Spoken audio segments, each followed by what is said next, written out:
জামাত ক্ষমতায় আসলে নাকি মুরসির মতো পশ্চিমা রাতারে ফেলায় দেবে, এটা বিএনপির কেউ কেউ কইতেছে। কথাটা যে খুব বাড়ায় বলতেছে তা না, ঘটনা তো এটা ঘটিছেই। মুরসির মিশরের গল্প দিয়ে শুরু করি যেন বুঝতে সুবিধা হয়। মুরসি কে ছিলেন? মোহাম্মদ মুরসি 2012 থেকে 13 সালে কয়েক মাসের জন্য সেই আরব বসন্তের পরে মিশরের নির্বাচিত প্রেসিডেন্ট ছিলেন। তার দল মুসলিম ব্রাদারহুড, জামাতের মতোই একটা ইসলামী দল ছিল। এই মুরসিরা ফেলায় দেয় আর্মি, তারপরে মৃত্যুদণ্ড দেয়, জেলে ভরে। তারপরে আবার পুনর্বিচার চলাকালীন সময়ের মধ্যে তার মৃত্যু ঘটে। মিশরের মুসলিম ব্রাদারহুড খুবই জনপ্রিয় রাজনৈতিক দল ছিল। সমাজের গভীরে তার বিস্তৃতি ছিল, অনেক পুরান আর ঐতিহ্যবাহী সংগঠন ছিল। তার উপরে মুসলিম ব্রাদারহুডের জামাতের মতো 71-এর কালিমা ছিল না।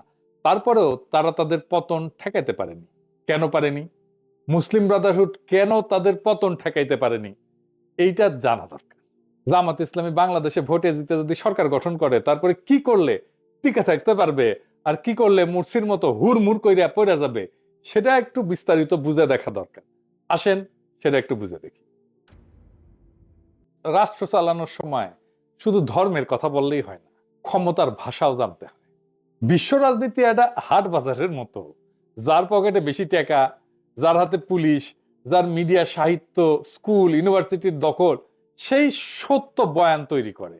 সেই বলে সত্য কোনটা, সে বলে সন্ত্রাসী কে, কে বলে কোনটা ঠিক কোনটা বেঠিক, এই সব কিছুই ঠিক করে। জামাত যদি ক্ষমতা আসে, তারা দুই ধরনের শত্রু ভাবাপন্ন দুনিয়ার মুখোমুখি হবে। এক ইন্ডিয়া, হ্যাঁ, পাশের দেশের মোটা ভাই, নিজের সাইজ, সেনাবাহিনী, মিডিয়া, স্বার্থ। বাংলাদেশের ভিতরে তার সব লেসপেন্সার, দিল্লি স্টার, পন্দের আলো, সিপিবি, বাম, মির্জা ফখরুল, সব ইন্ডিয়ান মাল, সব নিয়ে বসে আছে। আর পশ্চিম, আমেরিকা, ইউরোপ, যারা টাকা দেয়, আন্তর্জাতিক মিডিয়া চালায়, বিশ্ব ব্যাংক, আইএমএফ চালায়, জাতিসংঘ চালায়, যুদ্ধ করে, নিষেধাজ্ঞা দেয়। এর মধ্যে প্রফেসর ইউনূস আছে, আছে ট্রান্সপারেন্সি ইন্টারন্যাশনাল, আছে ব্র্যাক, সিপিডি, দূতাবাস, বাঙ্গু সুশীল এলিট, যাদের মুখ বাংলাদেশের পশ্চিমে, বাংলাদেশ যাদের উপনিবেশ। এদের সাথে বিএনপির আন্ডারস্ট্যান্ডিং হয়ে গেছে, তারা নাকি বিএনপির ক্ষমতায় দেখতে চায়। এইটা আমার কথা না, আমার কথা না, এটা বিএনপি বলে দিচ্ছে। ফয়সালা নাকি হয়ে গেছে, মির্জা ফখরুল নিজে বলিছে, শুনেন। বিএনপিকে দেখতে চায় এখন আন্তর্জাতিক বিশ্ব এবং বাংলাদেশের মানুষ। তো এই পশ্চিমাদের দালালদের ক্ষমতায় আনবেন নাকি আনা উচিত? পশ্চিমারা কেন বিএনপি ক্ষমতা দেখতে চায়? তারা ঠিক যেই কারণে হাসিনা ক্ষমতায় দেখতে চাইতো, ঠিক একই কারণে তারা বিএনপি কেও দেখতে চায়, যেন তাদের তালুকদারি বাংলাদেশে কায়েম থাকে। তো এই দুই পক্ষের কাছেই ইসলামিস্ট পার্টি মানেই সন্দেহ। তারা ভাবে এরা ক্ষমতায় আসলে শরিয়া আইন চালু করবে, জঙ্গি বানাবে, ঝাঁকে ঝাঁকে নারীর অধিকার থাকবে না, তাদের লেখাপড়াই করতে দেবে না, ঘরের মধ্যে আটকে রাখবে, সংখ্যালঘুরা মায়ের খাবে সকাল সন্ধ্যা দুইবার। তাই জামাতের প্রথম কাজ হইতেছে এমন পরিস্থিতি তৈরি করা, বলবে আমরা সন্ত্রাসী না, সন্ত্রাস আমাদের পথ না, আমরা গণতান্ত্রিক, আমরা আধুনিক, আমরা স্মার্ট, আমরা শান্তিপূর্ণ দুনিয়ার নর্ম মেনে চলা গণতান্ত্রিক ইসলামী সরকার। এটা প্রমাণ করা। কিভাবে করবে? প্রথম কৌশল হইতে হবে একটা ফ্রন্টের মাধ্যমে ক্ষমতায় যাওয়া। একা একা ক্ষমতায় যাওয়ার সক্ষমতা থাকলেও না যাওয়া ক্ষমতায়। ঠিক যেমন ছাত্র শিবির ছাত্র সংসদগুলোতে নির্বাচন করছে, শিবিরের নামে না কিন্তু, ঐক্যবদ্ধ শিক্ষার্থী জোট নামে ভোট করছে। জামাতকেও এরকম একটা জোটের মাধ্যমে ভোটে নামতে হবে। নাম হইতে পারে ধরেন জাতীয়তাবাদী ফ্রন্ট। এইখানে জামাতের সাথে জামাতের বাইরের ফোর্স এককভাবে ডিল করলে এটা হবে না, কালেকটিভ ভাবে ডিল করতে হবে। তাহলে সমানে সমানে ঐক্য হবে। এই ঐক্য হবে চার্টারের ভিত্তিতে, সিটের জন্য না। জামাতের বাইরে জামাতের সাথে যারা থাকতে পারে, তারা হইতেছে ধরেন এবি পার্টি। যদিও এই পার্টির নাম শুনলে জামাতের গায়ে সিরবির সিরবির করবে, আমাদের দল থেকে বের হয়ে যায় পার্টি করিছে। তারপরে ধরেন আপ বাংলাদেশ, রাষ্ট্রচিন্তা, ইনকিলাব মঞ্চ, এমনকি এনসিপি। এইটাকে জামাতের সরকার তখন আর কেউ বলতে পারবে না। জামাতকে সিগনিফিকেন্ট সংখ্যায় বিশ্বসেরা একাডেমিশিয়ান, ইকোনমিস্ট, প্রফেশনাল, নারী, সংখ্যালঘু, লেখক, শিল্পীকে মন্ত্রিসভায় নিতে হবে। এই মন্ত্রিসভা আগে ঘোষণা করে দিতে হবে, সারা দুনিয়া দেখবে এই সরকার বাংলাদেশের স্মার্টেস্ট মালগুলো দিয়ে তৈরি, মাল মাল মাক্কন লোক দিয়ে তৈরি। এই জামাতের বাইরের শক্তি জামাতের ডিফেন্সিভ শিল্ড হয়ে দাঁড়াবে। এবারে আসেন আমরা মুরসির ভুলগুলো কি কি সেটা দেখি। কি কি ছিল তার ভুল? মুরসিরে যেভাবে ফেলা হয়েছে, আপনি খেয়াল করলে দেখবেন একই কাজ প্রফেসর ইউনূসের বিরুদ্ধে করা হয়েছিল, প্রফেসর ইউনূস টিকে গেছে, কিন্তু জামাত ইসলাম এই একই কাজ করলে টিকবে কিনা সন্দেহ আছে। আমি এক এক করে বলবো, মিলাই দেখেন। মূলত চারটা বড় কারণে মুরসির পতন হয়েছে। এক নাম্বার, রাষ্ট্রযন্ত্র পুরোপুরি তার বিপক্ষে ছিল। মানে মিশরের প্রশাসন, বিচার বিভাগ, পুলিশ, সেনাবাহিনীর বড় অংশ দশকের পর দশক ধরে মিলিটারি এলিটদের হাতে ছিল। বাঙ্গুল্যান্ড যেভাবে সিভিল মিলিটারি ব্যুরোক্রেসি আর এলিটদের হাতে। মুরসি নির্বাচিত হইলেও এই রাষ্ট্রযন্ত্রগুলো তাকে মানতে চায়নি। সেনাবাহিনী তাকে সন্দেহ করত, মনে করত যে এই ইসলামপন্থী সরকার তাদের ক্ষমতা কমাবে। বিচার বিভাগ পুরানো শাসকদের অনুগত ছিল। আদালত মুরসির অনেক সিদ্ধান্ত বাতিল করে দেয়। পুলিশ ইচ্ছা করে আইন শৃঙ্খলা নষ্ট হইতে দিত, যাতে জনগণ মুরসির উপরে বিলা হয়ে যায়। মুরসি প্রেসিডেন্ট ছিল, কিন্তু তার হাতে প্রশাসনের কোনো কন্ট্রোল ছিল না। দুই নাম্বার হইতেছে মুসলিম ব্রাদারহুডের রাজনৈতিক অভিজ্ঞতার অভাব এবং রাষ্ট্র চালানোর অভিজ্ঞতার অভাব। এই সংগঠনটা দীর্ঘদিন গোপনে বা আন্ডারগ্রাউন্ডে ছিল। নির্বাচনী রাজনীতি বা রাষ্ট্র চালানোর অভিজ্ঞতা একেবারেই ছিল না বলতে গেলে। অতিরিক্ত দ্রুত নিজেদের লোক বসানোর চেষ্টা করছিল বিভিন্ন জায়গায়, এবং অন্য রাজনৈতিক দলগুলোকে, যারা তাদের মিত্র হইতে পারত, তাদেরকে যথেষ্ট সম্পৃক্ত না করে এই কাজগুলো শুরু করছিল। এবং এই জন্য শাসন কাজে অভিজ্ঞ আমলাতন্ত্রকে সে সামাল দিতে পারেনি। এতে করে মনে হয়েছে যখন নিজেদের লোক বসাইতে চাইছে, মনে হয়েছে মুরসি সবকিছু দখল করতে চায়। বাস্তবতা হয়তো পুরোপুরি সেটা ছিল না, কিন্তু জনমনে এই ভাবমূর্তিটা তৈরি হয়েছিল। তিন নাম্বার হইতেছে অর্থনৈতিক সংকট। মানুষ প্রচন্ড বিলা হয়ে গেছে। মুরসির সময় জ্বালানির সংকট হয়, বিদ্যুতের লোডশেডিং হয়, খাবারের দাম বাড়ে, পর্যটন খাতে ধস নামে। এই সমস্ত কারণে সাধারণ মানুষের হাতে টাকা পয়সা কমে যায়, সাধারণ মানুষের জীবন দুর্বিষহ হয়ে ওঠে, এবং লোকজন বলা বলি শুরু করে মুরসি ক্ষমতায় এসে কিছুই ঠিক করতে পারতেছে না। বাস্তবে কিন্তু অনেক সমস্যা তার আগের সরকার রেখে গেছে, কিন্তু দোষটা তাকেই নিতে হয়েছে। চার নাম্বার হইতেছে যে মুরসির বিরুদ্ধে বিরোধী দল, সেনাবাহিনী এবং পুরনো শাসক গোষ্ঠী একসাথে জোট বেঁধে ফেলে। এই একই ঘটনা ঘটতে পারে জামাত ক্ষমতায় আসলে। বিএনপি, সেনাবাহিনী, আওয়ামী লীগ একসাথে জোট বেঁধে ফেলতে পারে। মুরসির বিরুদ্ধে তামারাদ নামে একটা আন্দোলন তৈরি হয়, যার পেছনে অর্থ, লোকজন সব দেয় পুরনো শাসকদের ব্যবসায়ী গোষ্ঠী এবং সেনাবাহিনী। তারা মানুষের অসন্তোষকে বড় কইরা প্রচার করে, মিডিয়া দিন রাত মুরসির বিরুদ্ধে ক্যাম্পেইন চালায়, শেষে লাখো মানুষকে রাস্তায় নামানো হয়।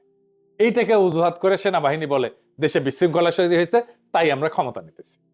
এইভাবেই 2013 সালের 3রা জুলাই মুরসিকে সরাই ফেলা হয়। আন্তর্জাতিক রাজনীতিরও ভূমিকা ছিল। সৌদি আরব এবং ইউএই মুরসিকে পছন্দ করত না, কারণ মুসলিম ব্রাদারহুড রাজতন্ত্রের পক্ষে ছিল না, এবং সেই কারণে ওই দেশগুলোর রাজতন্ত্র মুরসিকে রাজতন্ত্রের জন্য হুমকি বলে মনে করত। এটা ছাড়াও ইসরায়েল মুসলিম নীতিকে সন্দেহের চোখে দেখত, দেখাটাই স্বাভাবিক। যদিও আমেরিকা মুরসি এবং সেনাবাহিনীর দুই পক্ষকে খুশি রাখতে চাইছিল, কিন্তু শেষ পর্যন্ত সেনাবাহিনীর দিকে ঝুঁকে যায়। তো যেই মুহূর্তে সৌদি আরব, ইউএই, ইসরায়েল সেনাবাহিনীর পক্ষে চলে যায়, মুরসির আর তখন কোনো করারই কিছু ছিল না, কোনো ভরসা থাকলো না। মুরসির শেষ ভুল ছিল সংবিধান সংশোধনের ঘোষণা দেওয়া। মুরসি ক্ষমতা আসছে জিতে, ভোটে জিতে, এবং এই সংবিধানের অধীনে এই সংবিধানকে সংশোধন করার ক্ষমতা মুরসির কিন্তু ছিল না। মুরসি একসময় ঘোষণা দিয়েছিল, বিচার ব্যবস্থা আমার সিদ্ধান্ত চ্যালেঞ্জ করতে পারবে না। তিনি এটা করছিলেন যে সামরিক বাহিনী এবং বিচারিক চক্রের যে ষড়যন্ত্র, এটা থামাইতে। কিন্তু জনগণের কাছে মনে হইলো মুরসি স্বৈরাচার হইতে চাইতেছে। এইটা তার জনপ্রিয়তাকে এক ধাক্কায় কমায় দেয়। দলের বাইরে যে জনসমর্থন ছিল, সেইটা চলে যায় তার পিছন থেকে। তার ফলে মুরসি নির্বাচিত হইলেও রাষ্ট্রের বাস্তব ক্ষমতা তার হাতে ছিল না, আর তাই টিকে থাকতে পারে। তাইলে জামাত যদি বাংলাদেশে ক্ষমতায় আসে, মুরসির পতন থেকে কি কি শেখা দরকার? জামাত যদি ক্ষমতায় আসে, মুরসির পতন এড়ানোর কয়েকটা কৌশল তাকে নিতে হবে। তাকে 3টা মাঠে খেলতে হবে: রাষ্ট্রযন্ত্র, বৈদেশিক শক্তি এবং সমাজ, দেশের ভেতরে। এই তিনটাতে সঠিকভাবে খেলতে হবে। খেলা হবে, সেই খেলাটা খেলতে হবে। 1 নম্বর হইতেছে ভিতরের মাঠ, রাষ্ট্রযন্ত্র, সেনাবাহিনী, পুলিশ, আমলা, বিচার বিভাগ। এটা সবচেয়ে ঝুঁকিপূর্ণ জায়গা। বাংলাদেশের রাষ্ট্রযন্ত্র নিজেদের মতো করে একটা রাষ্ট্র, তার একটা ডিপ স্টেট আছে, এই রাষ্ট্রের একটা স্টেক আছে। এদের সাথে ভুলভাবে ডিল করলে যে কেউ পড়ে যাবে। প্রথম, সেনাবাহিনী। সেনাবাহিনীকে কিভাবে ডিল করতে হবে এটা ঠিক আমরা জানি। সেনাবাহিনীর মধ্যে জেনারেল আছে যারা গুম খুনের সাথে যুক্ত ছিল। এটা পুরোপুরি পরিষ্কার না। এই সত্য মেনে নিয়েই কৌশল নিতে হবে। সেনাবাহিনীর মধ্যে 3 ধরনের জেনারেল আছে। এক হচ্ছে অপরাধে জড়িত, গুম খুনের দায়ে ভয় পায় এই জন্যে। 2 নাম্বার হাসিনার অনুগত। রাজনৈতিকভাবে পক্ষপাত দুষ্ট। আর 3 নাম্বার পেশাদার অফিসার, এরা দায়িত্বশীল, শান্ত। ভুল কৌশল হবে একসাথে সবাইকে শত্রু ভাবা এবং একসাথে সবাইকে শাস্তি দিতে যাওয়া। এতে 1 নাম্বার এবং 2 নাম্বার গ্রুপ ভয় পেয়ে বিরোধী ফ্রন্ট তৈরি করে ফেলবে, এটা বিপজ্জনক। এইটার জন্য একটা ইনোভেটিভ কৌশল নিতে হবে। এটাকে বলা যেতে পারে ধরেন just transition for security sector. 3টা ধাপে এটা কাজ করা যেতে পারে। যারা অপরাধ করছে তাদের জন্য ট্রুথ অ্যান্ড অ্যাকাউন্টেবিলিটি কমিশন করা যেতে পারে। এটা প্রফেসর ইউনূস করতে পারতো, করে নাই, কারো কথা শুনে না তো সে। দক্ষিণ আফ্রিকার মতো ট্রুথ কমিশন করা যেতে পারে। গুম খুন দুর্নীতির কথা প্রকাশ করলে শাস্তি কম হবে, সম্পূর্ণ দায় ঢাকা যাবে না, কিন্তু সফট ল্যান্ডিং এর একটা ব্যবস্থা থাকবে। অপরাধীরা তখন আপনার বিরুদ্ধে যুদ্ধ করবে না, নিজেদেরকে বাঁচানোর জন্য সহযোগিতা করবে। 2 নাম্বার হইতেছে যারা হাসিনার অনুগত জেনারেল, তাদের ডিপলিটিসাইজেশন করতে হবে। তাদের সরাসরি বাইর করে দেওয়া যাবে না, বরং নন অপারেশনাল পোস্টিং, যেমন ডিফেন্স কলেজে প্রশিক্ষণ, বিদেশে মিশন, এই সমস্ত জায়গায় তাদেরকে পোস্টিং দিয়ে দিতে হবে। এবং ধীরে ধীরে নতুন প্রফেশনাল নেতৃত্ব গড়ে তুলতে হবে এবং পেশাদার অফিসারদের উন্নত অবস্থান নিশ্চিত করতে হবে। বাজেট বাড়াইতে হবে, প্রশিক্ষণ দিতে হবে, আধুনিক অস্ত্র শস্ত্র যন্ত্রপাতি এটা দিতে হবে, টেকনোলজি দিতে হবে। সেনাবাহিনী যেন আবার কখনো মনে না করে যে মুজিবের মতো রক্ষী বাহিনীর মতো একটা দলীয় মিলিশিয়া তৈরি করবে। না, স্পষ্ট বার্তা দিতে হবে দলীয় মিলিশিয়া না, রাষ্ট্রীয় সেনাবাহিনী দেশের প্রতিরক্ষার কেন্দ্র। রক্ষী বাহিনী করা কিন্তু মুজিবের সবচেয়ে বড় ভুল ছিল এবং এটা পুনরাবৃত্তি করা যাবে না। রক্ষী বাহিনী 2 কারণে আত্মঘাতী ছিল। সেনাবাহিনী মনে করলো সরকার তাদের মাথার উপরে নিজস্ব বাহিনী বসাতে, আর 2 নাম্বার হইতেছে রক্ষী বাহিনী বেশি বাজেট পাচ্ছে, তারা বেশি সুযোগ সুবিধা পাচ্ছে। তারপরে হইতেছে ধরেন আমলা, পুলিশ, পুরো সিস্টেম, এটাকে যদি একবারে বদলাইতে যায় অর্থনীতি থেমে যাবে। বাংলাদেশের প্রশাসন দুর্নীতিগ্রস্ত, কিন্তু একদিনে সব সরাইতে গেলে দেশ থমকে যাবে। এইখানে যে কৌশল নেওয়া যেতে পারে, ধরেন 2 লেয়ার রিফর্ম মডেল নেওয়া যেতে পারে। 1 নম্বর হইতেছে যারা হাই করাপশন অফেন্ডার, যারা একেবারে পচা, এদের দ্রুত বিচার করা। যারা কোটি কোটি চুরি করছে, ক্রসফায়ার গুমে জড়িত ছিল, তাদের দ্রুত বিচার করা। বিশেষ ট্রাইব্যুনাল, সেখানে আন্তর্জাতিক পর্যবেক্ষক থাকবে এবং ন্যায় বিচার নিশ্চিত করা হবে। এতে জনগণ খুশি, প্রশাসনও ভয় পাবে। 2 নাম্বার, মিডিল এবং লোয়ার টায়ার কর্মকর্তা যারা অতখানি দুর্নীতিতে যুক্ত ছিল না এবং বাধ্য হয়ে হাসিনার পক্ষে কাজ করতে হয়েছে, তাদের রিওরিয়েন্টেশন করতে হবে এবং পারফরমেন্সের কন্ট্রাক্টের ভিত্তিতে তাদের চাকরিটা রাখতে হবে, যেন দুর্নীতির সুযোগটা কমে এবং স্বচ্ছতা বাড়ানো যায়। এবং কি পারফরমেন্স ইন্ডিকেটর ভিত্তিক পদোন্নতির ব্যবস্থা করতে হবে। যারা শত্রু না তাদেরকে শত্রু বানানো যাবে না। 2 নাম্বার, যেটাকে আমি বলছি বাইরের মান, ইন্ডিয়া, পশ্চিম দুনিয়া, চীন, আরব, তুরস্ক কেন সেটার আলাপে আসতেছি পরে। এদের সাথে কিভাবে ডিল করবে? ধরেন ইন্ডিয়া আমাদের প্রতিবেশী হিসেবে থাকবে, আমি তো দেশকে তুলে নিয়ে অন্য জায়গায় যেতে পারবো না। ইন্ডিয়ার সাথে আমাদের একটা ডিলিংসটাকে, এটাকে খুব মেটিকুলাসলি এটাকে আমাদের ব্যালেন্স করতে হবে। ভারতের ভয়টা আমাদেরকে জানতে হবে। ভারত জামাতকে কিভাবে, কি কারণে ভয় পায়? 3টা কারণে ভয় পায়। একটা হচ্ছে তারা মনে করে যে তাদের পাকিস্তান ঘেঁষা ভাবমূর্তি আছে, সীমান্তে চরমপন্থা ভীতিতে আছে তাদের, ভারতের মুসলিম রাজনীতিতে প্রভাব ফেলবে জামাত ইসলাম জিতে যায় যদি, এটা একটা ভয়। এইখানে একটা স্ট্র্যাটেজিক ব্যালেন্সের কৌশল নিতে হবে। আমি মনে করি এখানে মমতা ব্যানার্জির সাথে একটা সম্পর্ক তৈরি করতে হবে। মমতার ভোটের মূল শক্তি কিন্তু মুসলিম ভোট। মমতাকে আমরা আস্থায় নিতে পারলে, ইকোনমিক সম্পর্ক তৈরি করতে পারলে পশ্চিমবঙ্গের সাথে, এটাই আমাদের ভারতের মধ্যে আমাদের স্বার্থ রক্ষা করবে। যদি জামাত মানবাধিকার, গণতন্ত্র, সহাবস্থান, অর্থনৈতিক উন্নয়নের ভাষা গ্রহণ করে এবং বাংলাদেশ ভারত সম্পর্ককে শান্তিপূর্ণ রাখার প্রতিশ্রুতি দেয়, তাহলে পশ্চিমবঙ্গ মুসলিম ভোট ব্যাংকের মধ্যে একটা সফট সিম্প্যাথি তৈরি হতে পারে। এই সিম্প্যাথেটিক ক্লাইমেট বাংলাদেশের জন্য উপকারী হবে। ভাষা ব্যবহারের ক্ষেত্রে শান্ত ভাষা ব্যবহার করতে হবে। আপনি আরএসএস, বিজেপি, হিন্দুত্ববাদী রাজনীতির সমালোচনা করেন, মুসলিম কোপানোর রাজনীতির সমালোচনা করেন, কিন্তু অ্যাজ এ হোল ভারত বিরোধী, যুদ্ধোন্মাদ কোন ভাষা, রেটরিক এটা ব্যবহার করা যাবে না। আপনি কঠিন দাবি তোলেন কূটনীতিতে, যেমন পানি নিয়ে দাবি তোলেন, পানির হিস্সা নিয়ে দাবি তোলেন, সীমান্ত হত্যা নিয়ে দাবি তোলেন, বাণিজ্যের ভারসাম্য নিয়ে দাবি তোলেন এবং এইটাকে ইনস্টিটিউশনাল ডিপ্লোমেসি দিয়ে আপনি ডিল করেন। মানে আমরাও তো রাষ্ট্র হিসাবে cross border network, cross border সন্ত্রাসী যদি থাকে সেটাও তো আমরা হইতে দিতে পারি না। আমরা তো শান্তিপূর্ণ সীমান্ত চাই, আমরা তো সীমান্তে কোনো অপরাধ চাই না, আমরা তো সীমান্তে চোরাচালান চাই না, আমরা সীমান্তে কোনো সন্ত্রাসী কর্মকাণ্ডও চাই না। এইখানে 2 পক্ষেরই একটা আস্থার জায়গা তৈরি করতে হবে। এর বাইরে পশ্চিম, ইউরোপিয়ান ইউনিয়ন, আমেরিকা, এদের ভয় একটাই যে তালিবান হয়ে গেল কিনা। তারা 3টা জায়গায় টেস্ট করবে। এটা সংখ্যালঘুদের অবস্থা কেমন, নারীদের অবস্থা কেমন বিরোধী দল বা মিডিয়ার অবস্থা কেন? যদি জামাত এখানে ভুল করে বসে, তৎক্ষণাৎ এই পশ্চিমা মিডিয়া বলে বসবে বাংলাদেশ আর একটা তালেবান রাষ্ট্র হয়ে গেছে। এর ফলে কি হবে? IMF, ওয়ার্ল্ড ব্যাংক টাকা বন্ধ করে দেবে, ইউরোপিয়ান ইউনিয়নের জিএসপি সুবিধা ঝুলে যাবে, রপ্তানি পড়ে যাবে ধপাস করে, অর্থনীতি ক্র্যাশ করবে এবং তার ফলে সরকার পড়ে যাবে।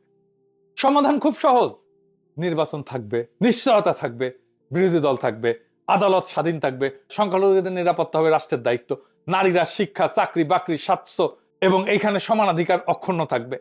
এখানে বলতে হবে আমরা নিয়মতান্ত্রিক ইসলাম চাই এবং তার সাথে আমরা গণতন্ত্র চাই। এই মডেল পশ্চিম কিন্তু স্বীকার করে। এরপরে আসে তুরস্কের প্রশ্ন। তুরস্ক কেন বাংলাদেশের জন্য কৌশলগতভাবে গুরুত্বপূর্ণ? অনেকে ভাবে যে তুরস্ক অনেক দূরের দেশ, কেন এত গুরুত্ব? তুরস্ক বাংলাদেশের জন্য গুরুত্ব 5টা কারণ।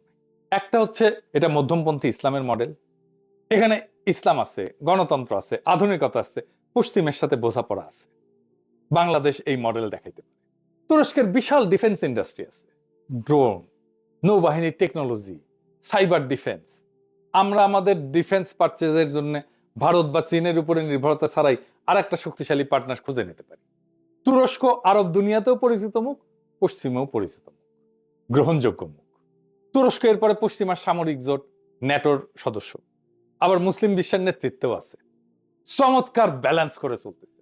তুরস্কের এই মডেলটা আমাদের ফলো করা খুব জরুরি।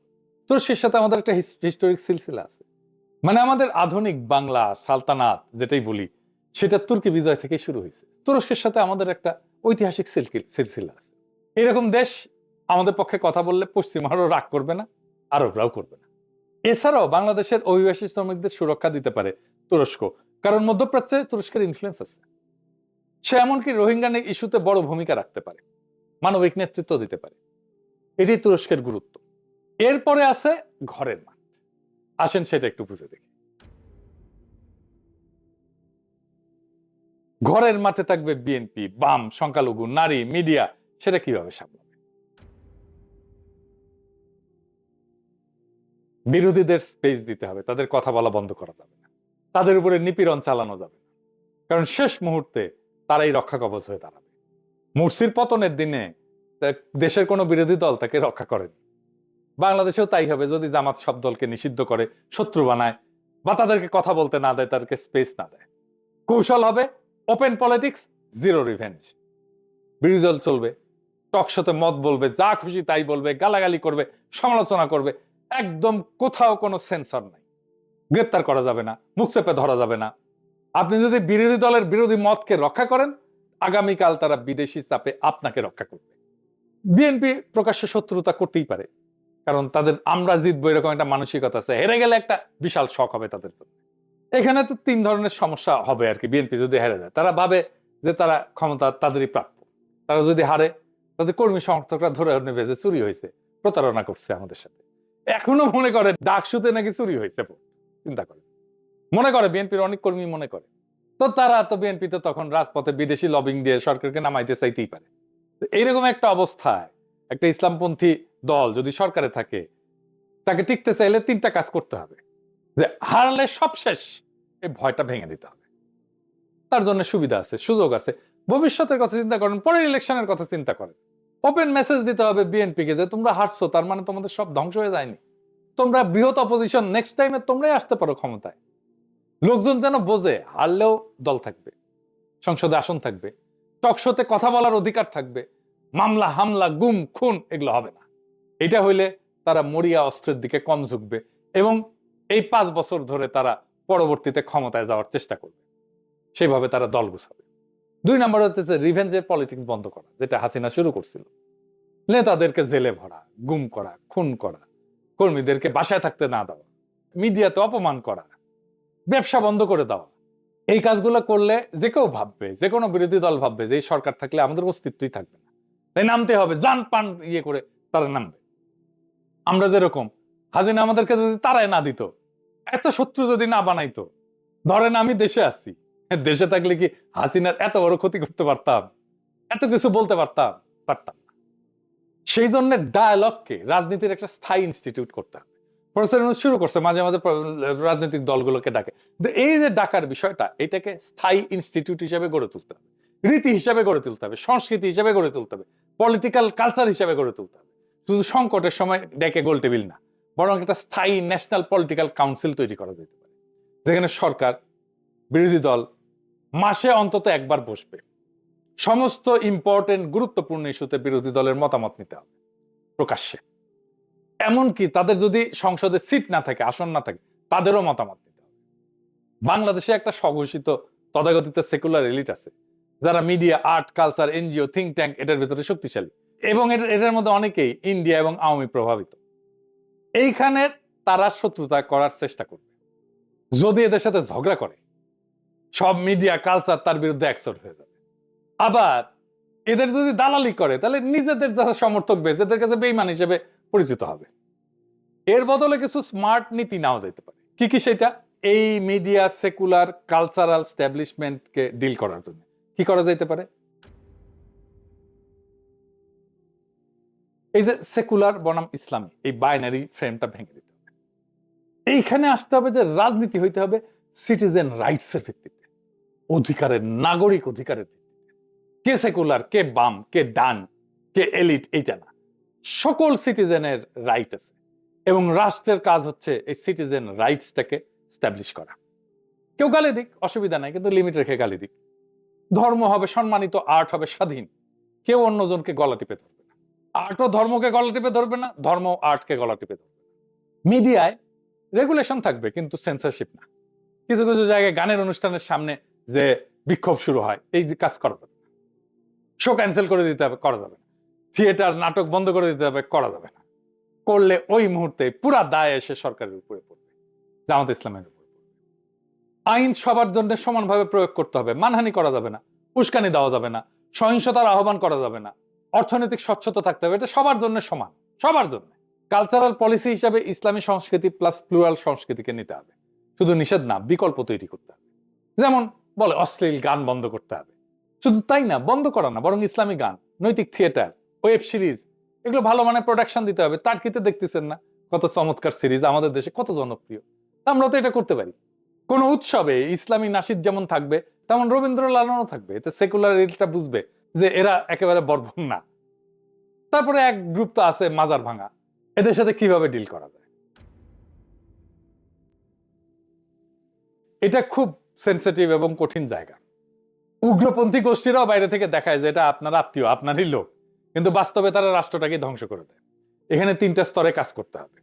ক্লিয়ারলি, খুব স্পষ্টভাবে বলতে হবে, রাষ্ট্রে বল প্রয়োগের একমাত্র অধিকার সরকারের, কোন জঙ্গি গ্রুপের না, কোন মরাল পুলিশের না। এইটা বেআইনি কাজ এবং এইটার শাস্তি হবে। এই কাজ করা যাবে না। কোনোভাবেই রাষ্ট্রের বাইরে কেউ বল প্রয়োগ করতে পারবে না, কারো উপরে না। আপনি মাইক লাগায় সমালোচনা করেন, কোনো অসুবিধা নাই, কিন্তু হাতুড়ি নিয়ে ভাঙতে পারবেন না, কেউ করতে পারবে না। এখানে আরো পলিসি নেওয়া যেতে পারে, মানে যাদের কাজ নেই তাদেরকে কাজ দেওয়া, কাউন্সেলিং করা, রোজগারের ব্যবস্থা করা। যারা সন্ত্রাস, অস্ত্রবাজি এই সমস্ত করে তাদের নীতিকে স্ট্যাবলিশ করতে চায়, তাদের জন্য সোজা কোর্ট, সন্ত্রাস বিরোধী আইন, দ্রুত বিচার, স্বচ্ছভাবে। কোন আদর্শ ভিত্তিক দল, ইডিওলজি ভিত্তিক দল, সেটা ইসলামের দলও হইতে পারে, সেটা এমনকি হিন্দুত্ববাদী দলও হইতে পারে, এরা একটা বড় ভুল করে ফেলে যখন ব্যক্তিগত বিশ্বাস বা আকিদা এইটা আর রাষ্ট্রীয় নিষেধাজ্ঞা দুইটাকে এক করে ফেলে। কে মাজারে যাবে, কে যাবে না, এটা আকিদার বিতর্ক হইতে পারে, কিন্তু হাতুড়ি দিয়ে ভাঙা, অনুষ্ঠানে হামলা করা, এটা আইন শৃঙ্খলার ব্যাপার। এই দুইটা এক করা যাবে না। স্পষ্ট নিয়ম হইতেছে অ্যাক্ট অফ ভায়োলেন্স, এটা ক্রিমিনাল অপরাধ। সেটা মাজার হোক, কনসার্ট হোক, নাট্যমঞ্চ হোক, কেউ হামলা করলে সেটা যেই করুক না কেন, এটা ফৌজদারি অপরাধ, এটা বিচার হবে।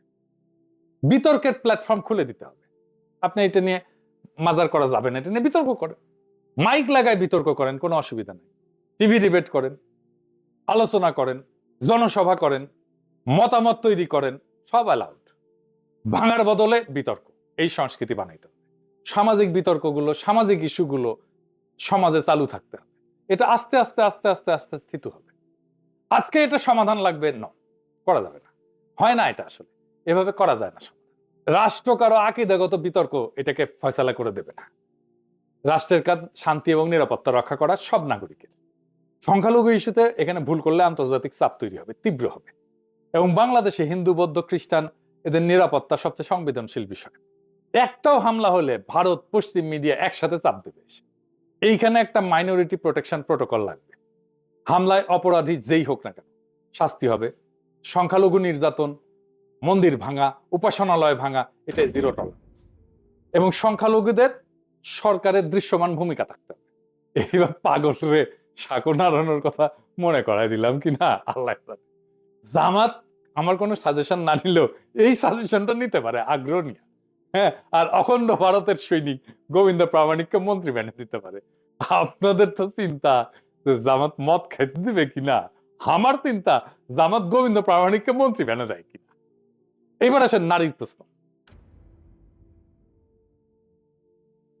বাংলাদেশের শহুরে নাগরিকদের, বিশেষ করে এলিট সম্প্রদায়ের তিনটা ভয়। মানে জামাত ক্ষমতা আসলে পোশাক নিয়ন্ত্রণ করবে কিনা, নারীরা চাকরি করতে পারবে কিনা, মদ টদ আবার খাইতে দিবে কিনা, বিনোদন টিনোদন এগুলো বন্ধ করে দিবে কিনা। এইটা জামাতকে স্পষ্ট করতে হবে। তবে আমি কিছু কৌশল বলে দিতে পারি আর কি, জেনারেল কৌশল হিসেবে। যেমন ধরুন পোশাকে, ইসলামের পোশাকের নির্দেশ তো শালীনতা, এবং এই শালীনতা এটা সামাজিক গ্রহণযোগ্যতার বিষয়, সামাজিক উৎসাহের বিষয়। সমাজ শালীনতার উৎসাহ দেবে, এটাকে প্রমোট করা হবে। কিন্তু পোশাক পুলিশিং এটা নিষিদ্ধ। সরকারি ভবনে শালীন পোশাক পরবে, এটা অফিসিয়াল কোড। বেসরকারি জীবনে স্বাধীনতা থাকবে, কোনো জোর থাকবে না। নারীর চাকরি, শিক্ষা এই সমস্ত নিয়ে তো প্রশ্ন আসার কথাই নাই, কারণ ইসলামে নারীর শিক্ষা এবং উপার্জন নিষিদ্ধ না, বরং উৎসাহ দেওয়া হয়। নারীর শিক্ষা, স্বাস্থ্য, চাকরিতে সমান সুযোগ, নিরাপদ পরিবহন, কর্মক্ষেত্রে হয়রানির বিরুদ্ধে কঠিন আইন থাকতে হবে এবং সেটা প্রয়োগ থাকতে হবে। এইবার আসেন মদের প্রশ্ন আর কি। এইটায় তো কিছু করার নাই। হ্যাঁ, কিন্তু বাংলাদেশে অমুসলিম আছে, পর্যটক আছে, তারা আসে। সো মুসলিমদের জন্য এটা তো নিষিদ্ধ করা ছাড়া কোনো উপায় নাই, তাই না? মানে আমার মজাই লাগতেছে, ও মুসলিমদের জন্য লাইসেন্স টাইসেন্স দিতে হবে। তো আমার কোনো সমস্যা নাই, আমি আসিছি যেন অনেকের জ্বলে যেতেছে আর কি। এটা আমার ক্ষুদ্র রাতার ভগিনীটা কই, দাদার কি মজা, এখান থেকে মাল খেয়ে টাল হয়ে থাকতি, শুধু কি টাল, গান ধরবো, গান গান তালে গান ধরবো। ওই যে নিশান লাটিম জিন ধরিছে, চোখের তারায় রং জমিছে, এখন কোনো দুঃখ নেই, নেই কোনো ভাবনা, ইনকা করে দিন যদি যায় যাক না, কি হিংসা হয়। দুবাই মালয়েশিয়ায় পাওয়া যায় না মদ, পাওয়া যায় তো, এটা একটা মডেল আছে, সেই মডেলটা ফলো করতে হবে। এটা ইসলামের সাথেও সাংঘর্ষিক না, আর আন্তর্জাতিক মিডিয়াতেও এটা নিয়ে কোনো সমালোচনা থাকবে না। এটার তো এক্সাম্পল আছে কিভাবে এটাকে কন্ট্রোল করা যায়। এখন সবচেয়ে কঠিন প্রশ্ন, আমি এই প্রশ্নটা আনছিলাম, সেটা হইতেছে যে বাংলাদেশের ইকোনমিটা, এটা তো একটা করাপ্ট ইকোনমি, এখানে চেয়ার টেবিলে ঘুষ খায়। এই করাপ্ট ইকোনমিটাকে যদি আমার ঠিক করতে হয়, তাহলে কি দুর্নীতির বিরুদ্ধে প্রথম দিন থেকে আপনি জেহাদ শুরু করবেন? তাহলে অর্থনীতি, ইকোনমি কোলাপস করবে। বাংলাদেশের অর্থনীতিটা করাপশন ডিপেন্ডেন্ট ইকোনমি, এটা মানি বা না মানি, এটা সত্য। হঠাৎ সবকিছু বন্ধ করলে ব্যাংক থেকে যাবে, আমদানি হবে না, গার্মেন্টস বন্ধ হবে, বাজারে জিনিসপত্রের দাম লাফায় লাফায় বাড়বে। এখানেও আমি যেটাকে বলি soft landing, anti corruption strategy, এটা নিতে হবে। এটা কি? এটা কয়েকটা ফেজে করতে হবে। প্রথম ফেজে, ফেজ 1, যেগুলো বড় দুর্নীতি, ব্যাংক লুট করছে, সিন্ডিকেট করছে, এদের বিরুদ্ধে কঠোর ব্যবস্থা, এতে জনগণ খুশি হয় আর সৎ ব্যবসায়ীরা আস্থা পায়। 2 number phase, market reform, syndicate ভাঙা, আমদানি রপ্তানি স্বচ্ছ করা, ব্যাংক যে কমিশন নেয় সেটা নিয়ন্ত্রণ করা। 3 number phase, structural reform, tax system সহজ করা, ডিজিটাল লেনদেন বাড়ানো, সরকারি কেনাকাটায় স্বচ্ছতা আনা, হঠাৎ ধাক্কা দিয়ে না, ধীরে ধীরে দীর্ঘমেয়াদী কৌশল নিয়ে এই দুর্নীতিটা কমাইতে হবে। এটা ছাড়া ধরেন বিদেশি গোয়েন্দা সংস্থা, স্পেসিফিক্যালি এদের তো একটা ইন্টেলিজেন্স একটা কাজ করে, বাংলাদেশের মধ্যে অন্তর্ঘাত করে, আমরা বুঝতে পারি। এটাকে কিভাবে সামলানো, এরা কাজ করে কিভাবে। এরা যেমন মিডিয়াতে আছে কিছু ব্যক্তি এবং প্রতিষ্ঠান, যেমন ধরেন এই এনাস আলমগীর, এনাস মানে বুঝেন তো, তারপরে আব্দুল নূর তুষার, এই ধরনের লোকজনদেরকে দিয়ে, তারপরে পন্দের আলো, ডেইলি স্টার, এগুলো তো আছে। এনজিওতে যেমন ধরেন ব্র্যাক আছে, সিবিডি আছে, ট্রান্সপারেন্সি ইন্টারন্যাশনাল আছে, এদের সাথে এদেরকে কিছু ফান্ড টান দেয়। রাজনৈতিক ফ্যাকশন, যেমন ধরেন এই যে শেখ রুমিনুর রহমান, ফজা পাগলা, এই সমস্ত ইন্ডিয়ান মাল, এদেরকে দিয়ে কাজ করে। আমরা কিন্তু বুঝি এরা কেমনে কাজ করে। সামরিক এবং প্রশাসনের কিছু কিছু জায়গায় এদের লোক আছে, তো ওয়াকারি তো তাদের লোক। তো এইভাবে তারা মাইক্রো ছোট ছোট ছোট ছোট ইনফ্লুয়েন্স তৈরি করে, মাইক্রো ইনফ্লুয়েন্স। এইটাকে সামলানোর জন্য পেশাদার কাউন্টার ইন্টেলিজেন্স তৈরি করতে হবে, এবং আমাদের গোয়েন্দা সংস্থাগুলোর মধ্যে ফরেন ইন্টেলিজেন্স ডেস্ক লাগবে, যারা এগুলো মনিটর করবে, কাদের সাথে বিদেশি যোগাযোগ আছে, কারা বিদেশি রাষ্ট্রের স্বার্থ রক্ষা করে খুঁজে বের করতে হবে এবং তাদের কাজগুলো মনিটর করতে হবে। বিদেশি ফান্ড দেখবে, মিডিয়া ইনফ্লুয়েন্স দেখবে, এটার অপারেশন দেখবে, রাজনৈতিক পার্টি কানেকশন গুলো দেখবে, বের করবে। এবং আমাদের রাষ্ট্রযন্ত্রের ভেতরে যে কাঠামোগত দুর্বলতা আছে এটা কমাইতে হবে। বিদেশি প্রভাব, বিদেশি ইন্টেলিজেন্স এটা ঢোকে সাধারণত যেখানে লোকজন অর্থের দুর্নীতিগ্রস্ত, আদর্শে ফাঁকা, রাষ্ট্রের উপরে বিশ্বাস নাই। তাই করাপশন কমলে এদের অ্যাক্সেসটা এমনিতেই কমে যাবে। সেনাবাহিনী, ব্যুরোক্রেসি, মিডিয়া, একাডেমিয়া সবার মধ্যে একটা ন্যাশনাল ইন্টারেস্টেড বোধ তৈরি করতে হবে। এটাই আসল প্রতিরক্ষা। আর ভারতকে একটা বার্তা দিতেই হবে যে আমরা তোমাদের বিরুদ্ধে ক্যাম্পেইন করতে চাই না, তোমরাও আমাদের আভ্যন্তরীণ রাজনীতিতে হস্তক্ষেপ করবে না। ধরেন ইন্ডিয়াকে একটা প্রপোজাল দেওয়াই যেতে পারে যে আমরা ক্রস বর্ডার চোরা কারবার এটাকে জিরো করবো। এটাতে তাদেরও লাভ, আমাদেরও লাভ। রাজনীতি কেবল ভোটের খেলা না, ভোটের হিসাবও না।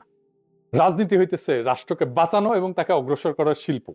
মুর্সি ভোটে জিতছিলেন কিন্তু টিকতে পারেননি, কারণ তিনি বুঝতে পারেননি যে ক্ষমতার মাইক্রোফোন হাতে পেলেই ক্ষমতা পাওয়া যায় না। ক্ষমতা টিকে থাকে রাষ্ট্রযন্ত্র, জনগণ, প্রতিবেশী, বৈশ্বিক শক্তি, এই চারটা চাকার উপরে। একটা চাকা নষ্ট হইলেই গাড়ি উল্টা যায়। এটা মিশরে ঘটছে, এটা ইতিহাসের কথা। আজ বাংলাদেশের এই রাজনৈতিক যুদ্ধক্ষেত্রে যারা বলে যে জামাত ক্ষমতায় আসলে মুর্সির মতো ফেলাই দেবে পশ্চিমে, তারা কিন্তু শুধু ভয় দেখাচ্ছে না, তারা ইতিহাসের আয়না ধরতেছে। কিন্তু ঘটনা এটা যে ভাগ্যকে কিন্তু বদলানো যায়, ইতিহাসকেও বদলানো যায় যদি ভুলকে ভুল হিসাবে স্বীকার করে আগেই তার ওষুধটা তৈরি করে ফেলা যায়। এই দেশের রাষ্ট্রযন্ত্র, এই দেশের প্রশাসন, এই দেশের গোয়েন্দা, এই দেশের মধ্যবিত্ত, এই দেশের সেকুলার কালচারাল এলিট, এই দেশের প্রতিবেশী ভারত, এই দেশের বৈশ্বিক শক্তি, এদের কারো হাতেই কোনো জাদুর কাঠি নাই। তাদের কাছে শক্তি হয়তো আছে, কিন্তু শক্তি মানেই নিয়তি না। নিয়তি গড়ে ওঠে সঠিক রাজনৈতিক প্রজ্ঞা দিয়ে। যে সরকার ক্ষমতা এসে বলবে আমরা প্রতিশোধ নেব না, আমরা রাষ্ট্র বানাবো, এবং সত্যিকার অর্থে সেই কাজে হাত লাগাবে, সেই সরকারকে কেউ ফেলতে পারবে না। যে সরকার বলবে আমরা ইসলাম মানি, আমরা ন্যায়, ইনসাফ, শালীনতা, করুণা, সহনশীলতা, এই চারটা নীতির বাইরে যাব না, সেই সরকারকে তালেবান, উগ্র, ফ্যাসিস্ট কোন লেভেল কেউ কখনো দিতে পারবে না। যে সরকার বলবে সংখ্যালঘু আমার নাগরিক, নারী আমার নাগরিক, বিরোধী দল আমার নাগরিক, এমনকি যে আমাকে ভোট দেয়নি সেও আমার নাগরিক, সবার স্বার্থ রক্ষা করাই আমার রাষ্ট্রীয় দায়িত্ব, সেই সরকারকে ফেলার মতো শক্তি এই পৃথিবীতে নাই। যে সরকার বলবে রাষ্ট্রের নিরাপত্তা বাহিনী একমাত্র বল প্রয়োগকারী শক্তি, সে সরকারের বিরুদ্ধে কোনো উগ্রপন্থী নেতা, কোনো মাজার ভাঙার দল, কোনো বিদেশি ইন্টেলিজেন্স কিছুই দাঁড়াইতে পারবে না। যে সরকার বলবে যে আমরা বিশ্বর সাথে ব্যালেন্স করে শান্তির সাথে আগাবো, সে সরকারকে কেউ আলাদা করতে পারবে না। যে সরকার বলবে গুম খুনের অপরাধীর বিচার হবেই, কিন্তু পুরো বাহিনীকে শত্রু ভাববো না, সেই সরকার টিকে থাকবে। যে সরকার বলবে দুর্নীতি আমরা বন্ধ করব কিন্তু অর্থনীতি বন্ধ করে না, সফট ল্যান্ডিং দিয়ে আমরা এটাকে সামলাবো, সে সরকার জনগণের সাথে থাকবে। যেই সরকার বলবে মরাল পুলিশিং না, নারীর শিক্ষা, চাকরি, নিরাপত্তা অক্ষুণ্ণ থাকবে, রাষ্ট্র হবে ইনসাফ, ন্যায়, সংযম, শালীনতা এবং স্বাধীনতার মিশ্রণ, সেই সরকারকে পশ্চিমারাও ফেলতে পারবে না। আর ইন্ডিয়া তো দূর কি বাত। মুর্সির পরিণতি অনিবার্য ছিল না, কিন্তু তার ভুল তাকে দুর্বল করছে। দুর্বল সরকারকে সবাই ফেলে দিতে চায়, কিন্তু স্মার্ট সরকার, বুদ্ধিমান সরকার, ইনসাফ এবং ন্যায়কে কায়েম করার সরকার, এমন সরকারকে ফেলা যায়। বাংলাদেশের আগামীর পথ খুব স্পষ্ট। বাংলাদেশ কোনো উগ্রবাদী পথ নেবে না, বাংলাদেশ কোনো প্রতিশোধের পথ নেবে না, বাংলাদেশ কোনো অধর্মের পথ নেবে না। এই দেশ নেবে ইনসাফের রাজনীতি, সংযমের রাষ্ট্র, সাম্যের সমাজ এবং মর্যাদার কূটনীতি। যেই দল এই পথ নেবে সেই দল টিকে থাকবে, তাকে ফেলানোর ক্ষমতা কারো নাই। যেই দল এই পথ নেবে না সেই দল পড়বে, ইতিহাসের আস্থা করেই পড়বে। ইতিহাস আমাদের সামনে দরজা খুলে দিচ্ছে। এখন দরকার সঠিক সিদ্ধান্ত, দরকার প্রজ্ঞা, দরকার সহনশীলতা, দরকার আত্মবিশ্বাস। আর একটা বাক্য মনে রাখা দরকার, ক্ষমতায় যাওয়াই বড় কথা না, ক্ষমতায় টিকে থাকাটাই বড় কথা। এটাই ইতিহাসের প্রকৃত পরীক্ষা, এবং আমরা বাংলাদেশের জনগণ এই পরীক্ষায় এবার ভুল করব না। ইনকিলাব জিন্দাবাদ।